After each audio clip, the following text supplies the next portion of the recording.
Muchas gracias, Melvin. En Expreso Matutino siempre tocamos temas de interés nacional porque usted necesita estar siempre mejor informado y sobre todo bien orientado. Aspectos de la economía son palpitantes, la actualidad se mueve día a día y nosotros precisamente andamos detrás de esos movimientos. Vamos a hablar con Enoé Domínguez, es parte de nuestro equipo de trabajo en Expreso Matutino y con él analizamos algunos de los temas de actualidad palpitante del mundo. Enoé, qué bueno tenerte aquí una vez más en Expreso Matutino. Gracias, el placer es mío. Mira, hoy se reúne el Comité Nacional de Salarios, hay expectativas porque sobre la mesa la proposición del gobierno, la propuesta del gobierno de un aumento de 20%, los trabajadores están pidiendo 30%, los empresarios presentarán su propuesta hoy, pero dice que será menor a ese 30% que piden los sindicatos. ¿Cuáles son tus expectativas? ¿Cómo tú lo ves? Mira, nosotros lo habíamos planteado aquí hace unas semanas atrás. Hay temas que le caen pesado a la población si esos temas no son populistas.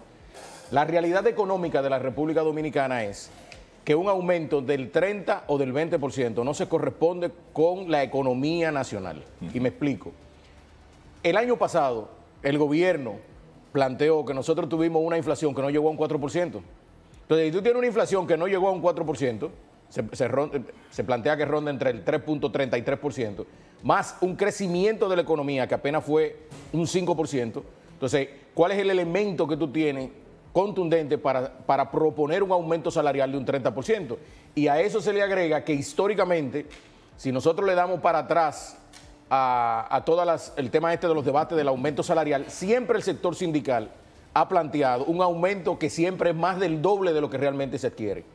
Entonces, en el caso específico del presidente de la República, que planteó que va a proponer un 20%, hay que tener cuidado porque ese 20% no es un aumento general, sino que es un aumento al salario mínimo. Y como hemos planteado en varias ocasiones también, aquí hay N número de salario mínimo. Y al salario mínimo más de las empresas no sectorizadas. Exactamente. O sea, bueno, si aumenta el salario mínimo ya es a todo, incluyendo a las empresas sectorizadas y no sectorizadas, porque el salario mínimo lo único que tú tienes, diferentes escalafones de salario mínimo. Nosotros en la República Dominicana, uno de los adefesios que tenemos más de 10 salarios mínimos sectorizados, más el salario mínimo del sector público, que también tú tienes distintos salarios mínimos. Dependiendo del tamaño de la empresa. Tú tienes bomberos en la República Dominicana que ganan un salario mínimo que no llega a 10,000 pesos del sector público. Y en el sector privado... Es una vergüenza. Es una vergüenza. Gente que está sacrificando su vida, poniéndola en riesgo. Un trabajador público o privado que gane menos de 10,000 pesos. Sí, esa es la realidad. Aquí todavía lo hay. Pero ¿cómo vive? ¿Con qué vive? E incluso en hospitales públicos hay personas que hacen guarda, es decir, que son serenos, que rondan los poquito más de 11,000 pesos. Es decir, aquí Mira, eso es vergonzoso. Cuando uno escucha eso y uno ve la bonanza, el crecimiento de la economía, uno ve como el propio gobierno bate palmas porque la economía ha ido bien, porque los sectores económicos están creciendo. ¿Cuándo vamos a mejorar realmente el salario del trabajador público en la República Dominicana? Creo que la ley debe comenzar por casa, ¿o no? Bueno, la ley debe comenzar por casa y tú tienes una ley que nosotros constantemente la planteamos. Si tú tienes el Código de Trabajo como está hoy y tú tienes la ley 8701 como está hoy, aquí hay una realidad y el sector empresarial, una ala del sector empresarial la ve, pero la otra ala no la ve. Y aparte de eso, históricamente los gobiernos le han hecho caso omiso a eso desde el 2001, cuando se aprobó la ley 8701, la ley de seguridad social. Si tú tienes un pequeño emprendimiento, por ponerte un ejemplo, y tú emprendes con 100,000 pesos, ¿cómo tú contratas a una persona pagándole el salario mínimo de 20, 25,000 pesos? Si eso ya tú estás viendo que es por encima del 20% del salario, pero a eso tú tienes, perdón, el 20% del capital aportado, pero a eso tú le tienes que agregar que el pasivo laboral en la República Dominicana supera el 60%, ronda el 60%. Es decir, el pequeño emprendedor, el empresario dominicano, aparte del salario, paga seguridad social, paga Infotet, paga preaviso, paga cesantía, paga vacaciones, paga bonificaciones. Y si te sigo, paga. Entonces aquí hay una realidad.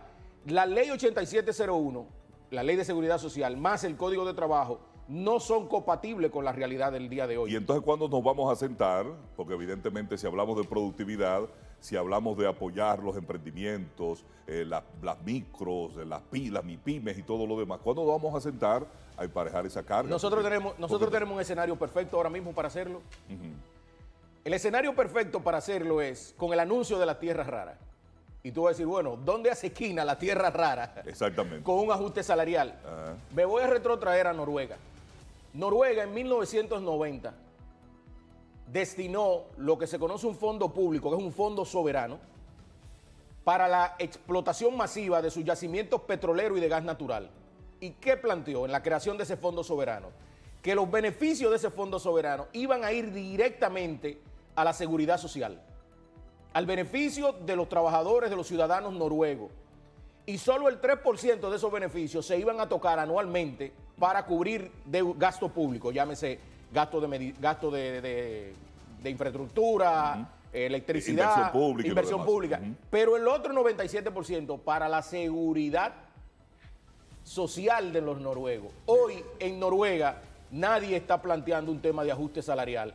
Nadie está planteando un tema con que se retiran los noruegos. El Producto Interno Bruto de Noruega es 4 veces el Producto Interno Bruto de la República Dominicana. Si República Dominicana tiene un Producto Interno Bruto aproximadamente de un poco más de 126 mil millones de dólares, el de Noruega supera los 480 millones de dólares. ¿Dónde está el impacto de eso? El impacto que provocó eso fue la explotación de sus recursos naturales. Entonces, en el caso de las tierras raras en la República Dominicana, con una ley correcta, con un régimen, es decir, que tenga dientes, que se cumpla, más todos los entes que se pongan de acuerdo y que los beneficios de esas tierras raras vayan a satisfacer las necesidades del pueblo, entonces tú aquí vas a tener otro tema. Y cuando digo otro tema, me refiero a una mejor calidad del trabajador dominicano. Ahí es donde la puerca retuerce el rabo. ¿Por qué? Y un chin más. Y un chin más, ¿verdad? Noruega es un ejemplo, evidentemente, pero estamos hablando de un país escandinavo que nos lleva muchos años de... Pero iniciaron en 1990. No, perfecto, pero fíjate que hay una visión de desarrollo como nación, como Estado, como fuente ovejuna, todos a una. Aquí no, aquí todos hablamos para cada quien para su lado y para su bolsillo, incluyendo el propio Estado. Por ejemplo, ahí está la ley de minas que están hablando que tenemos que revisarla, el aporte que hacen la explotación minera, que el 5% tiene que quedarse en la provincia donde se está explotando los yacimientos mineros y lamentablemente las provincias donde hay más atraso, hay más pobreza, hay más demandas de obras sociales, son las provincias donde están las mineras. Pero eso no solo en República Dominicana. Si tú te vas al Perú, ocurre eso, a Bolivia ocurre eso, en Venezuela ni siquiera. Pero es un mal endémico y sistémico. Es un mal endémico y sistémico porque región. Los políticos que nosotros tenemos, ya lo diste en el clavo, los políticos que nosotros tenemos en la región han sido totalmente irresponsables con la sociedad dominicana y con los políticos de la región. Por ejemplo, tuve el periódico Listín Diario el día de hoy y observa una serie de propuestas que está planteando el expresidente Leonel Fernández para el tema de la exploración y explotación de las tierras raras. Sí, pero es el mismo individuo que te gobernó este país 3 años y es el mismo individuo que le entregó a Barrigol, entregándole solo un 3% al país de beneficio y el otro 97% se queda a la barra. Ahí se aplica lo de una cosa es con guitarra y otra con violín. Entonces, cuando tú sigues analizando todo lo que él está proponiendo, lo que él está proponiendo es en una ola del populismo del tema del momento. Yo siempre utilizo... Su propuesta... no es descabellada. No es descabellada. No es descabellada. Es el momentum para hacerlo y lo que está proponiendo. Si tú lees cada una de las instituciones que él está planteando que formen parte y cada una del proceso, como decimos en derecho, el debido proceso, te das cuenta que lo que le está planteando no es factible. Ahora, ¿qué es descabellado? No es descabellado, porque fíjate que yo estoy diciendo que lo primero que debe de venir es una regulación contundente, fuerte sobre eso. Lo otro es que esos beneficios, que dicho sea de paso, la Ley General de Minas es clara, plantea que como mínimo el 40% de los beneficios que allí se generen tienen que quedarse en la República Dominicana, que no es lo que ha ocurrido con el caso de la Barri. Entonces, todos estos elementos ha sido por una irresponsabilidad de los políticos dominicanos. Mira, hay un tema que tenemos solo sí que tocarlo. Sí. Y es el anuncio del Ministerio de Hacienda de readquirir deudas públicas. Pero readquirirla, ¿y de qué manera? Eso ha sorprendido mucho al mundo de las finanzas y de la economía local, ¿verdad? Porque lo que pasa es que eso tiene un mensaje. No es lo mismo pagar deuda que readquirir deuda. Y es bueno que la sociedad, que el pueblo llano que no maneja temas económicos y financieros lo entienda. Cuando tú pagas deuda es porque la deuda vino al vencimiento y tú pagaste capital más intereses. Cuando en el lenguaje económico decimos que en este caso el Ministerio de Hacienda, el gobierno, el Estado Dominicano está readquiriendo deuda, tiene varios objetivos, pero aquí el objetivo principal es que todas esas deudas no vengan al vencimiento y generen un impago, y generen una especie de default. Por ejemplo, lo que ha publicado el Ministerio de Hacienda son deudas específicamente que tienen las mayores tasas de interés cuando se colocaron. Estamos hablando de 9.75 y 6.38 tasas de interés, y que vencen todas en enero del 2026. Entonces, ¿qué es lo que está planteando el Ministerio de Hacienda? El Ministerio de Hacienda está planteando voluntariamente, ustedes vienen, nosotros les readquirimos la deuda al costo o al precio del mercado, no al valor nominal, porque si está por debajo del valor nominal, fenomenal, pero en este caso no están debajo del valor nominal. Lo que tienen aquí es una tasa más pesada, más dura. Entonces, esas deudas se readquieren y vuelven y se colocan en el mercado, pero con una tasa más ventajosa. Más ventajosa. Y aparte de que tiene una tasa más ventajosa, que en este caso lo que está en 9.75 tendrá que estar por debajo de 8, y yo estimo que eso será 7.35, 7.50, y lo que está en 6 y pico, lógicamente se va a redondear ahí un poquito más hacia abajo. Pero aquí lo más contundente de esto es que todas esas deudas, y es lo que el pueblo tiene que manejar, es que esas deudas vencen ahora en enero del 2026. Al doblar de la esquina. Entonces, ¿qué es lo que está diciendo el Ministerio de Hacienda? Vamos a readquirirla, la volvemos a colocar, bajamos 2 o 3 puntos en la tasa de interés, pagamos menos financiamiento y a la vez no vencen todas al mismo tiempo en enero, porque si no, no tenemos reforma fiscal, por lo cual, ¿con qué vamos a pagar esas deudas? Entonces, tiene totalmente sentido. Sin embargo... El temor estaría, y a veces las letritas pequeñas, ¿verdad?, que se aprovechen de esa oportunidad o de esa coyuntura para un endeudamiento mayor con fines ulteriores. Bueno, ahí tenemos que ser categóricos con algo. El presupuesto nacional y las bancadas la bancada de todos los partidos políticos aprobaron ese presupuesto nacional. Ese presupuesto nacional tiene una cantidad significativa de más de 55 mil millones de millones en endeudamiento por el tema de que no se hizo la reforma fiscal. Entonces, cada vez que yo veo que salen los medios de comunicación, los partidos de oposición a criticar el endeudamiento que se somete al Congreso y se aprueba, pero hermano, usted fue el que estuvo en el Congreso Nacional y aprobó el presupuesto. Sí. Y aprobó el presupuesto porque de una forma u otra, usted, partido de oposición, estaba en contra de la reforma fiscal, que dicho sea de paso, nosotros estábamos en contra no de la reforma, porque en varios escenarios nos han planteado que nosotros fuimos de los que le caímos arriba a la reforma. No. La reforma le caímos arriba porque no es la reforma que necesitaba este país. Claro. Eso iba a provocar un estallido social. No es el título, no es el envase, es el contenido. Es el contenido, exactamente. Como decimos, no es el mensaje, claro, es el mensajero. Entonces, en este caso hay que plantearlo. Y mira, esto con el tema de los bonos soberanos también llama la atención el anuncio del presidente de la República en la semanal más reciente del lunes pasado, de extender la construcción del muro fronterizo. Se está planteando que se van a agregar aproximadamente unos 15 kilómetros más.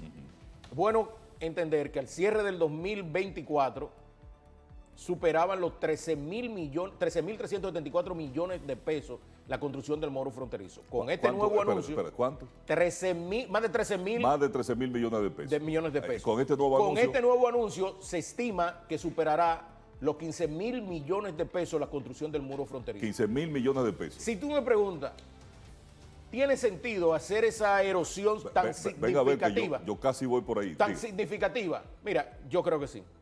Por varios elementos. Mira, un país como el nuestro, que comparte, que en una misma isla comparte con una nación que históricamente ha tenido los roces históricos que hemos tenido, a tal punto que fuimos subyugados por ellos más de 22 años, o aproximadamente 22 años, el muro fronterizo es necesario. Es necesario... Mire, yo me gustaría cambiar el término. No muro, una verja. Bueno. Una verja. Pero, una verja que parece que... es más, la verja de mi casa es más segura que esa que están construyendo ahí, pero en algunos tramos. Exactamente, en algunos tramos. Cortan la malla. Importante en algunos tramos. Cortan la malla ciclónica, se entran por los ojos.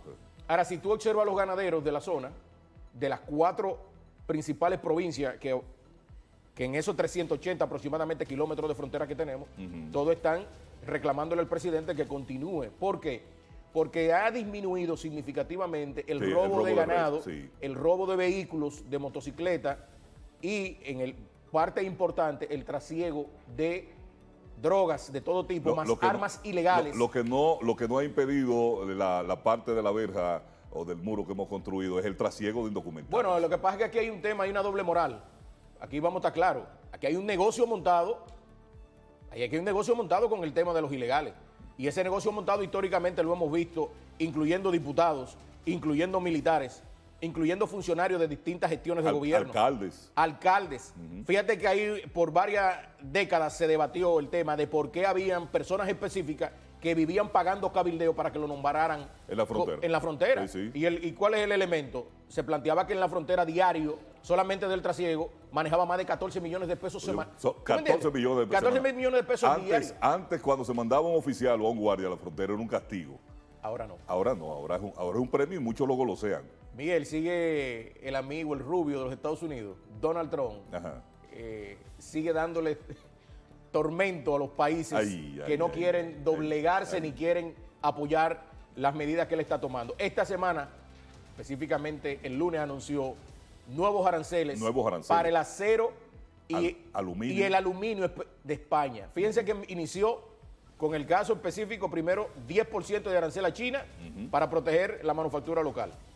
25% para el Canadá, para México, pero ya ahí no es para proteger la manufactura local, sino el tema de indocumentados ilegales. Y en el caso específico de México, dice en la gestión de Donald Trump que más del 80% de la heroína y fentanilo que penetra a los Estados Unidos es por la frontera con México. Y a eso se le agrega el tema de todos esos indocumentados que vienen de esas, no solo de México, sino que utilizan a México como puente para entrar a territorio norteamericano. Y en el caso específico de España ha sido, o es lo que él ha anunciado, ha sido por la competencia desleal del acero y el aluminio de manufactura española que está penetrando al territorio norteamericano. Evidentemente que estas medidas que está tomando la administración Trump tiene a mucha gente vuelta loca y en muchos gobiernos. Está tocando áreas sensibles de la economía, pero está pensando mucho para la propia economía de los Estados Unidos. Es que mira, eso he entendido. Y hay una teoría llamada la teoría de Chop, y una autora, Naomi Klein, la hizo muy famosa en su obra, así mismo.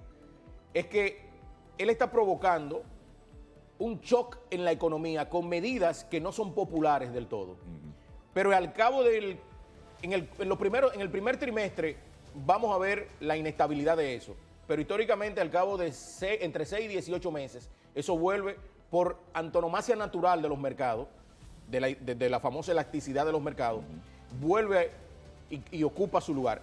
Lo que ocurre es que lo que está pasando en Estados Unidos, y fíjate ahora lo que está estallando con la USAID, y más el tema de Elon Musk, que acaba de decir ayer, que o se aplican las medidas que él está planteando, sugiriendo, o simplemente el gobierno va a quebrar, porque es que el gasto que está emitiendo los Estados Unidos en la gestión de Biden, hay una serie de gastos superfluos que están que afectaron bastante a la economía. Señores, tú decir en Estados Unidos que tú tuviste una inflación de un 9%, donde la inflación normal en Estados Unidos, moderada, es entre un 2 y un 2.5. Eso es de salir corriendo. Pero claro. Entonces, lo que está planteando la gestión de Trump es para provocar un shock económico, que no es una burbuja nueva, porque luego de la Primera Guerra Mundial y luego de la Segunda Guerra Mundial, todas esas teorías de shock se aplicaron. Y readecuar entonces la cosa. Claro, rediseñar las políticas económicas del gran imperio norteamericano. Un tema pendiente, ver cómo se están comportando los mercados ante estas medidas que está tomando y las bolsas, ¿verdad? Cómo está el mercado bursátil ante las medidas que está tomando Trump y su administración. Es importante ver cómo reaccionan ante todo esto porque evidentemente, de alguna u otra manera, provoca un efecto en cascada. Bueno, provoca un efecto en cascada y para nadie es un secreto que las bolsas, no importa que sea la Nasdaq, la New York Stock Exchange, la de China, Canadá, siempre más se manejan sobre burbujas especulativas, porque esas las bolsas, burbujas especulativas que sobre datos reales del momento. Ahora, ¿qué ocurre? Que tú tienes instrumentos a futuro, como es el petróleo, que esos elementos son bastante sensibles y para nadie es un secreto lo que acaba de pasar en la industria tecnológica. Todas las empresas de la industria tecnológica, principalmente las relacionadas con inteligencia artificial y tecnología de punta, hace 2 semanas, fíjate lo que ocurrió, le provocó nada más y nada menos que a Nvidia, la principal generadora de chip para inteligencia artificial, le provocó más de 6.000 millones de dólares de pérdida en una semana. Es decir, todos estos factores, fenómeno Trump, guerra comercial con China, aranceles, lógicamente esto es evidente que va a provocar un shock bastante significativo. Perdón, y detrás de todo esto, como diría una teoría por ahí que plantea, dentro del caos hay un orden planificado. Es como el caso de Milei. Yo le decía a la gente, señores, no se crean que Milei es un improvisado. Milei es un profesor de política monetaria en la Argentina y a nivel internacional. En el caso de Trump, no se crean que Trump es tan locotrón como dice la gente. Es decir, detrás de Trump hay una batería de profesionales, de profesionales del área económica. El imperio que ha acumulado Trump a nivel personal no es cometiendo la loquera que él planteaba en los medios de comunicación. Por ejemplo, en el programa que tenía del jefe. No. Es que detrás de él hay una arquitectura financiera y económica que está planteando cuál es el impacto de tomar esta medida por acá y cuál es el impacto de tomar esta medida por allí. Bueno, no es nerviosismo en el mercado del oro, está aumentando el oro, eso para nosotros puede ser buena noticia, República Dominicana. Excelente noticia. Excelente noticia, porque aquí lo que se está planteando nuevamente es la reserva que está respaldada en oro. Sí. Se está debatiendo nuevamente ese tema. Claro, nuevamente. Y se está debatiendo ese tema en medio de una ola de las criptomonedas, porque la gente cree que solamente es el Bitcoin. Hay más de 100 tipos de criptomonedas. Y creciendo. Y creciendo. Entonces, ¿qué es lo que está planteando esto? Bueno, lo que está planteando esto es una redefinición si se puede decir, una reingeniería a nivel mundial de las monedas y su respaldo para fortalecer una economía versus otra. El mundo en constante evolución, la economía también. Gracias, Noy. A la orden.